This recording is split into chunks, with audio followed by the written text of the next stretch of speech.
loopholes are there, fixtures are there. Okay. You want to do something?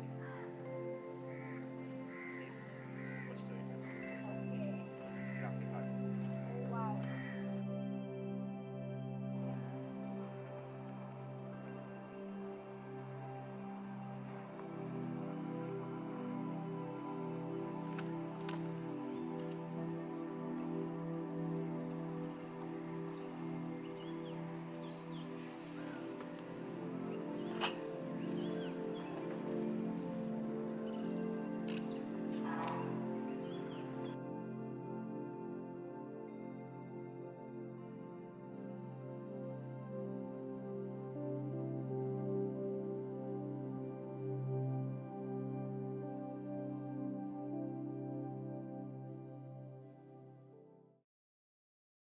Imagine if this was a highway, then we have this building strategy located. You can see the building across there. That's a bathing church. In the morning, you could see the reflection in the water. So you can see that these both are on axis. So do you all know that canonical law of building a church has an orientation towards it? All the churches east-west. Okay, mostly the church is facing west, most times. But sometimes the churches, because they site locations, they don't have the orientation. So all churches will be east-west. Rising sun and setting. So all churches will be east-west. Okay, everywhere. Now, the site that you are sitting is one of the oldest parishes here in Old Goa. You know what is a parish church? Parish church, anyway. It's a church where the locals go, and the church has a registration of birth, death, has usually its own graveyard. People are linked to the church directly. It has a conclavias and other things. Essentially, a parish church is a unit of a church, the smallest single church. Recently, I had a friend. He said he wants to get married in some other church, but he's not getting permission from his parish priest to go somewhere else. They're saying that he can't transfer the thing. Then he wanted to just ask the bishop, somebody else to ask. But they said no, canonical law says the priest is the supreme at that level. So it also has the independence of the way in which it operates. A lot of parish churches and parish priests take their own decisions to protect the church, guard the church. So this is one of the parishes. But you know, the history of Old Goa is quite checkered in the sense that we've read about it, rise and fall. How old do you think this church is?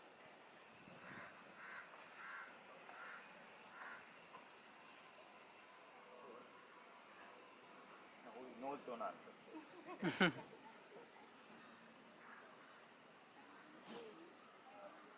1940 would make it around 80 years old church. 100 years old church.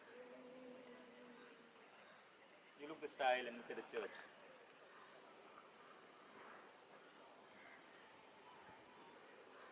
$120, you add 20. It's built in 1540. 1540. So if you do 1540, by your standard, it is even add those years to it. So 1540 is built. So how many years it makes it? More than 500? More than 500? Right? This is, in fact, when they show Old Goa, no, this is one of the things. When you see Old Goa, and one of the times that we see Old Goa, earliest time that we period that we think about Old Goa is 1510, right? This is taken over in 1510, 25 November, 25th November, and it is the day of St. Catherine. So the chapel that Gautam went, St. Catherine's Chapel, was that chapel which celebrates the day on which the Old Goa was taken. Whom was it taken over from?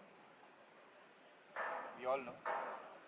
Adil Shah. And Adil Shah was there for the last 30 years. So essentially the city, which is, we will not go into logic of the city, this city was Adil Shah city. It was an Islamic city.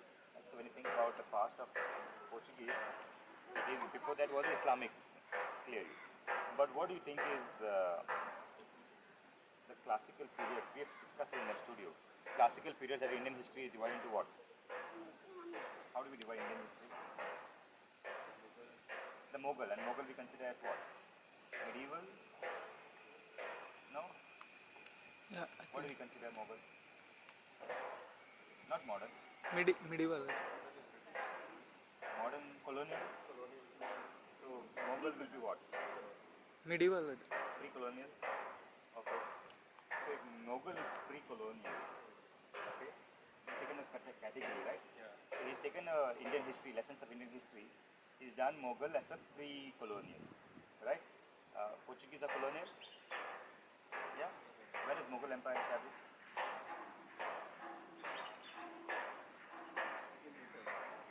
Date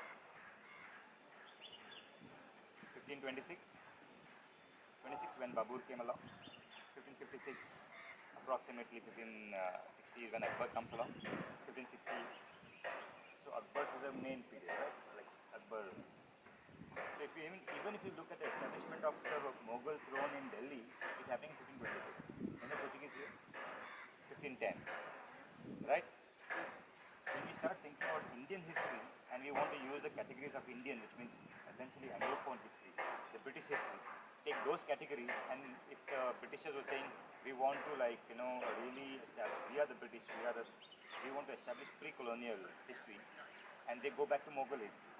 So even if you go to earlier state of Mughal history, that doesn't coincide with the colonial history of Goa. So when we see and when we think about India, we have to think about two Indias. We have to think about Portuguese India and we have to think about British India. So when you think about British India, the history is a timeline of the history of India is different. When you think about Portuguese history, the timeline of Portuguese history is different. And which is why it's so complex to think about Goa as a way of thinking about histories. That it disrupts the nationalistic history of India. One of the things. And which is why this building is a good evidence that it belongs to a period. So if you go to Portugal, in fact this is a style which is, you will find that in the peak period of Portugal this is not necessarily the style. Look at this church. What is the difference in this church? Does it look like a facade by any? You have seen churches, right? So when you think about a church, I told you ask a child to draw a house. The child will draw a house with a chimney, slope roof, and blah blah blah. Like we have a very British house. The chimney is like a house which is coming from a colder country. I mean, of course, maybe Kunur and some other areas which are colder might have those houses. But when you look at the house, the child draws a house. If you tell a child to draw a church, they'll draw a church in a particular style. Right? We all of us, if I tell you all, draw me a church, we'll draw a church in a particular style. Is this style you think about? Never. No? This is a style. You look at the facade. There is no semblance of a facade. I also want you to think is that what does Renaissance do to architecture? Renaissance and the viewfinders, Da Vinci. If you've seen the two drawings of Da Vinci, Last Supper, and there is another Last Supper before that, right? They are sitting. If I were to draw a picture here, the Last Supper is shown that all of you are sitting in a perspective. It's showing that just in the terms of size, they're making the Jesus is a bigger size, but they're showing in a view which is not necessarily a classical. So what Da Vinci or those artists did is that they really brought in the perspective and the room. So the strongest point of Da Vinci Last Supper, you have seen the painting? Last Supper, they're sitting on a table, it's such a table. They're all they're all Instagram type Da Vinci, because nobody's sitting on the other side of the table. They're all sitting on the other side of the table, nobody's sitting all round the table. So it's very Instagram styled thing, At that time, Instagram, they knew that Instagram was coming. Take you to Da Vinci.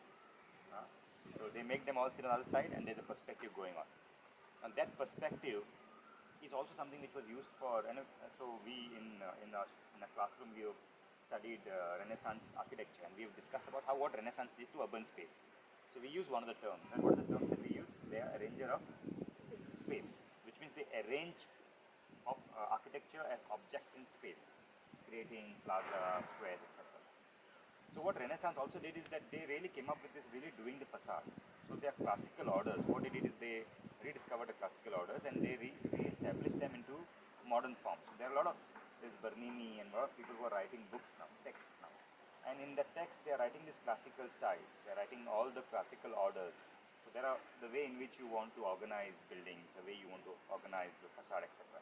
So the very idea of a facade classically comes through in the Renaissance, or at least it gets reiterated in classical period, which is why you start seeing that buildings as a facade.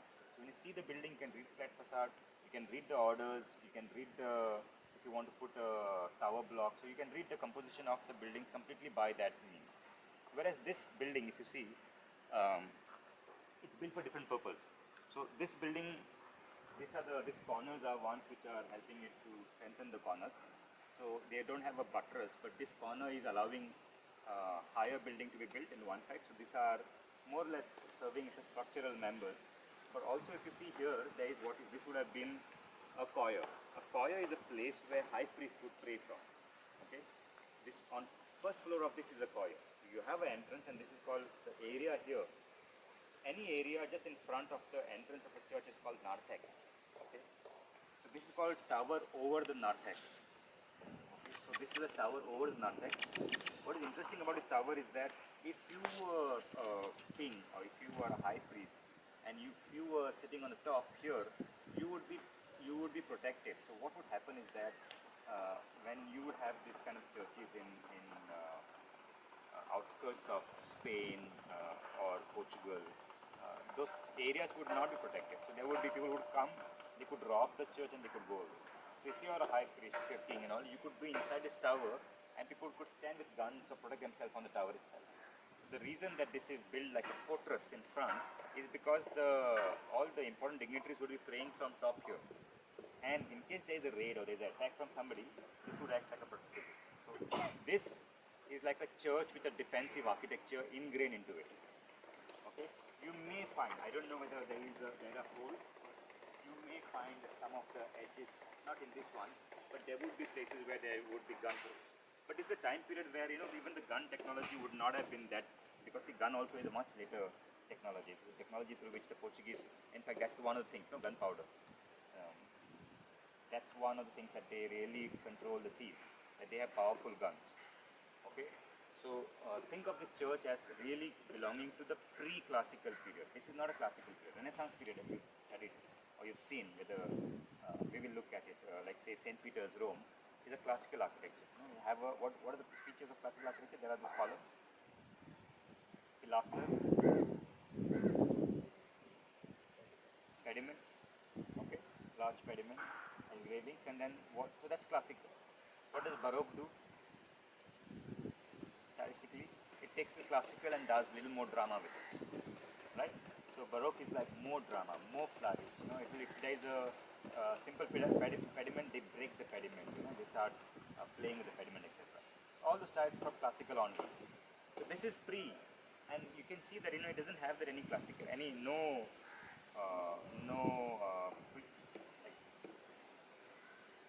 other significance of really trying to show that I'm a church. But classical is like also saying that I'm a church, standing and saying I'm a church. Build me in this style or build me in the other style. And we'll see that in other pictures they're going to do this. Also, if some of you been inside, right? Very few openings. Why? This church. Just come. Let's go inside.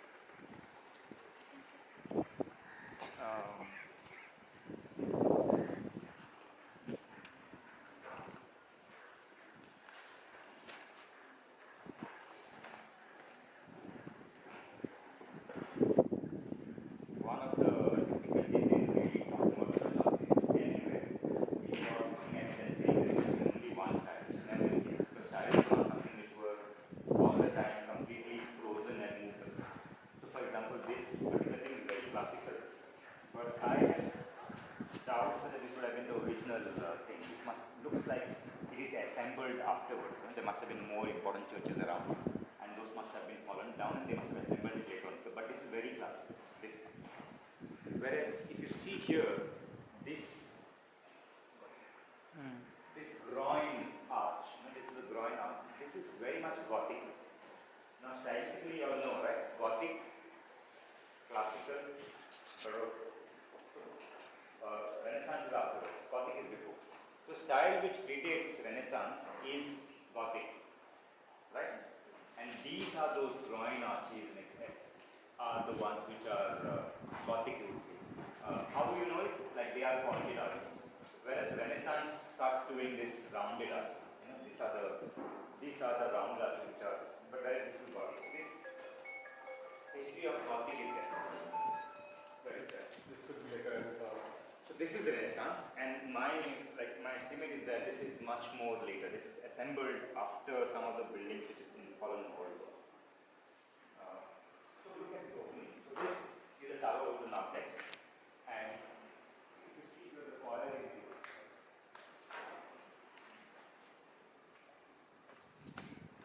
I wanted to understand very important part of when you talk about history of church architecture. Okay, we only speak about church architecture in terms of style. So typically what we have is that we will start looking at, if you look at Bannister Fletcher, one of the history classical books, you'll find that history of church architecture would be all stylistic and largely focused on the exterior of it, like outside. But I also wanted to think about what do you think is the influence of the church rituals on the architecture of the church itself. Okay? Now, the plan form of the church. In this case, there is a long cruciform plan, like the Greek cross. Okay, so I wanted to think about that. But before that, let's talk about the openings. No openings, hardly any openings. And if the openings are there, they are on the higher region. Very simple, right? The technology to build a more sophisticated church, okay, which are having buttresses, is not here in this church. So what they're doing is load-bearing walls, thick walls, and they can't afford to put more openings because that would clearly, it might crack or might break. So all they can do is put the openings on top, and it kind of gives it a little bit of more divine light. You know, if you're here, you're getting the light, but it's bringing the light from top. So you're not having the direct light which is coming from the side. So when you're in the church, you can see the light, but you cannot see the light as and you're beginning to it's indirect light. But this is purely structural. In fact, when we do study of Goan churches, like very specific Goan churches, we see that at one of the real development of Goan churches on the side walls, the way they were able to take the buttresses, include the buttresses and support on the side, in order to afford openings into them. Okay?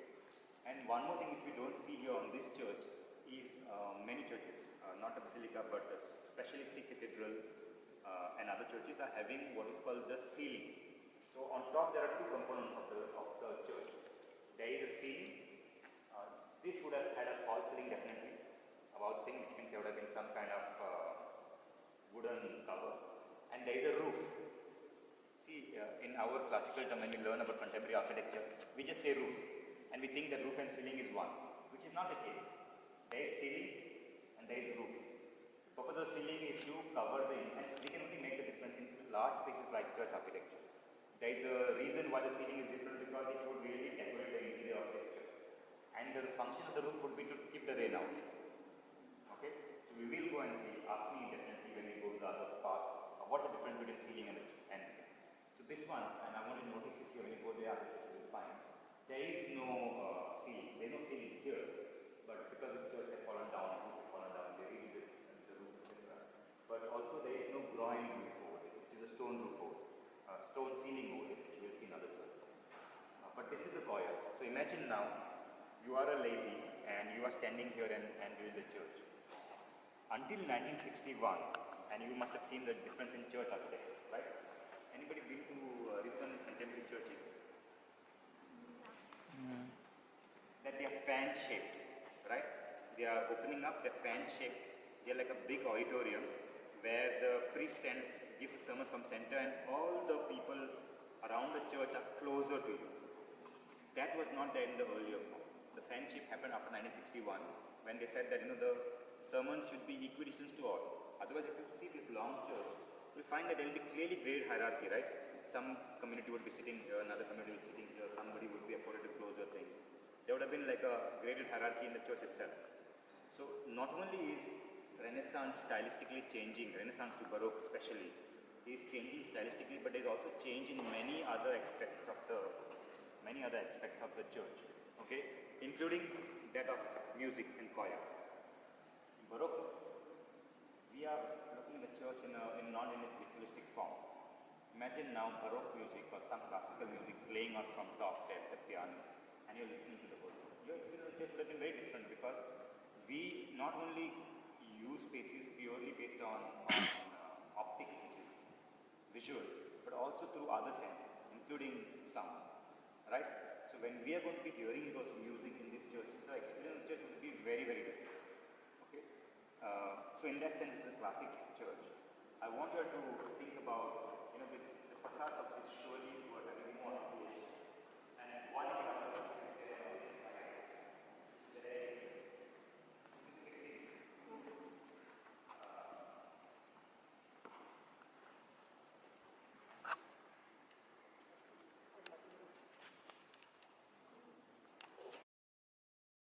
think about, in Islam, drawing faces, drawing figures is banned, right? In the sense that there is no, so there is no face to God. You cannot draw it because it's all encompassing. It's like a bigger film. Similarly, it is in Christianity, but Roman Catholicism does it different. Okay, and we can talk about the difference. But I want you to focus on this. What's special about this one is that you can see cashew. Right? Can you spot the cashew? Yeah. So it's not a motif. Like a lot of people talk about motifs, and talk about churches in Goa as being that of European, right? Portuguese church. But look at the decorations. You cannot have you don't have a cashew. You might have it in Brazil, but you don't have it in Portugal, right? So when you start thinking about church architecture and you start thinking about the way in which the articulation of the church architecture is happening, whether it is the elements like laterite which is being used, or the way in which, like in this case, because there was a lack of technology to put large walls and the particular kind of architecture, these church architectures have got forms because they're very specific to these places. I agree, maybe engineers or master builders could have come from some other places. In fact, there is also because in the Renaissance, one of the biggest things that happened in the Renaissance is what? Printing press. In fact, in Asia, Goa is the first place to have the printing press in entire Asia. And Jesuits bring it here. Actually, it was bound to go to Africa, but it landed in Africa. So Jesuits are happening first. And what are they printing? Of course, they'll be printing Bible and Gospel and other things. They are religious. But then they're printing all the rules, regulations of how to build a church or classical architecture. So Bernini and all the other people who are writing books stylistically, they're doing Corinthian arches, they're doing Corinthian columns, all those things. It's such a revolutionary idea to go with a book to places because you cannot just go. What would happen in Italy, for example? If I want a classical architecture, I can go to the quarries, I can pick my styles, and I can assemble them in the church, right?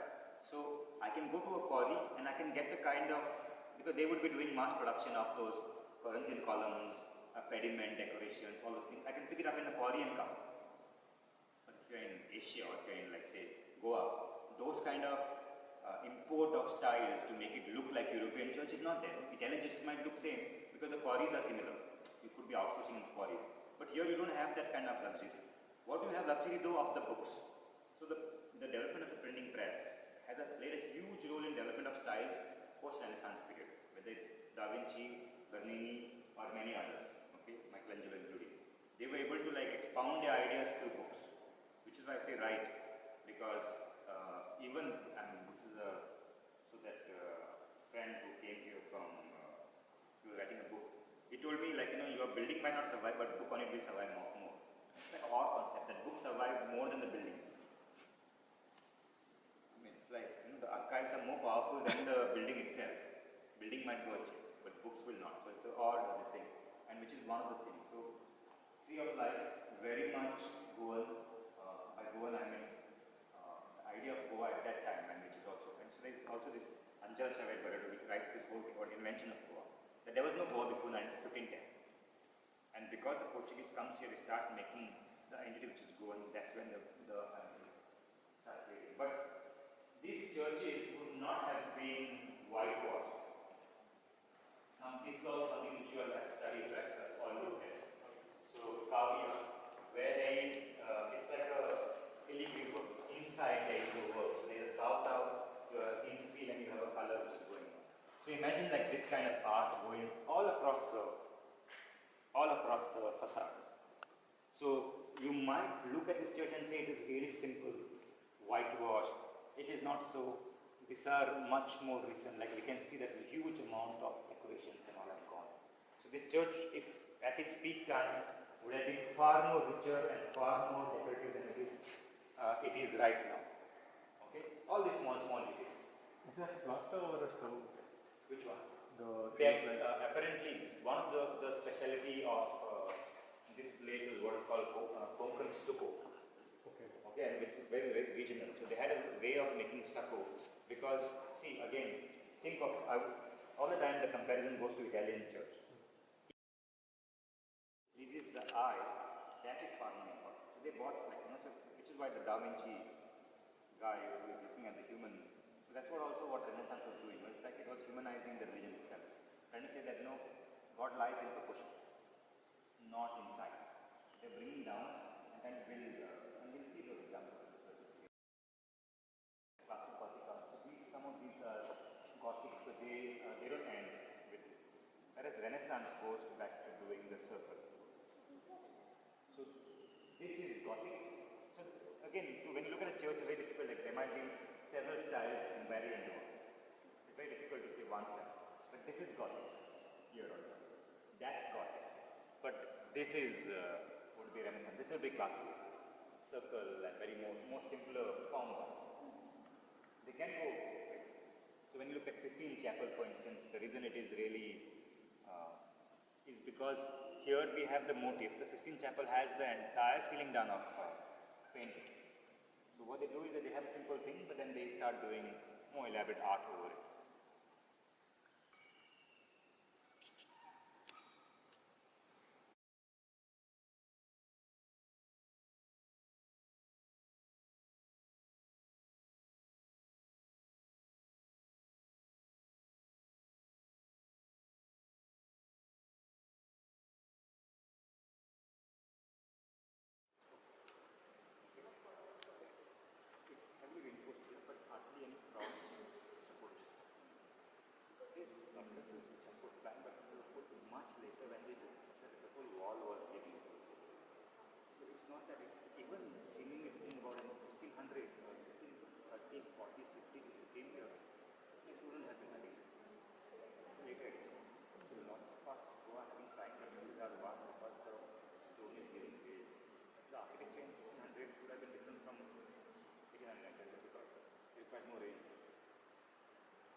They were not part of it. Today we think that it is illegal. The plaster we know, the plaster was removed in 52, right?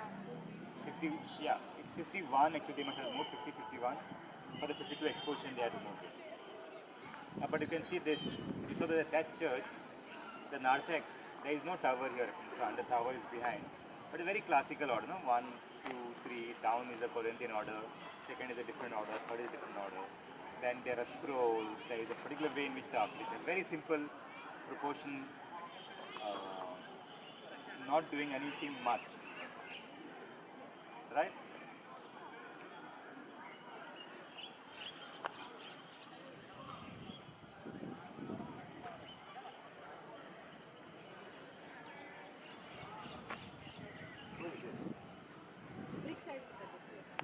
Brick, they're not brick. Laterite. Laterite. So is that not called a laterite? Stone. Stone. Block. Block. Stone is brick. You see, I mean, there are minor history. I mean, building is like, something which I read everything, so I don't know where to go. What story I have to tell you all, to tell you the story of its stories or what. But let me tell you, tell you about how do you say, what's the Start with one. What What did you say? See, this building is built, the beginning of this building is in the traditional sense illegal.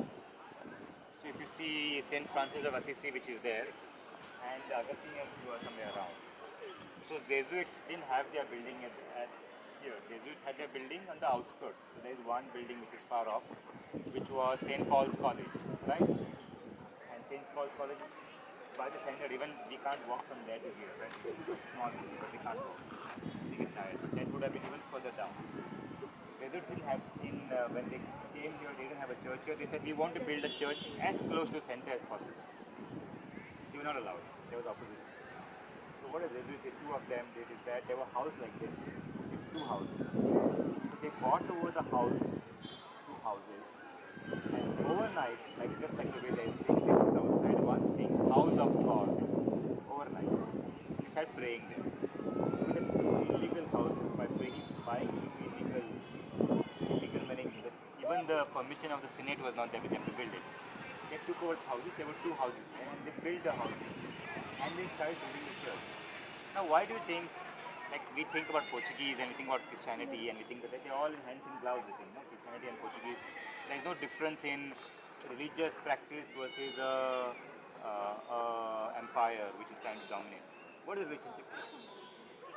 So we think that Portuguese and Christianity is synonymous, which is not, right? So clearly the Senate was not allowing to build the house there. Why you think?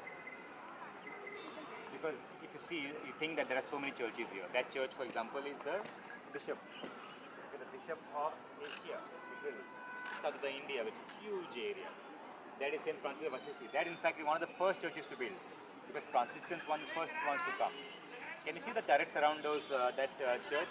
If you go a little bit in the angle there, you'll be able to see better. If you come here and see,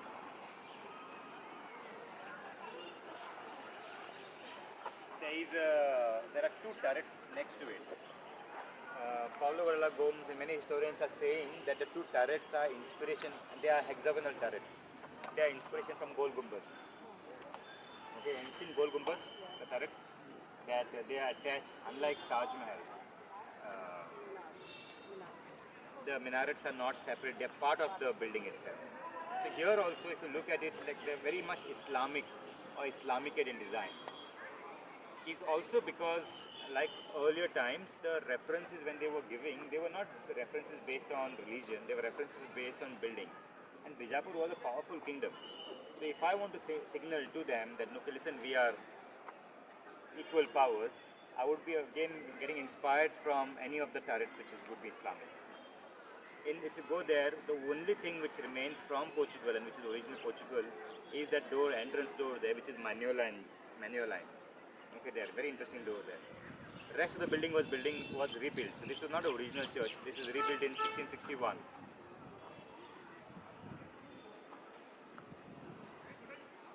The reason for rebuilding it? So what do you think is the reason for rebuilding in 1661?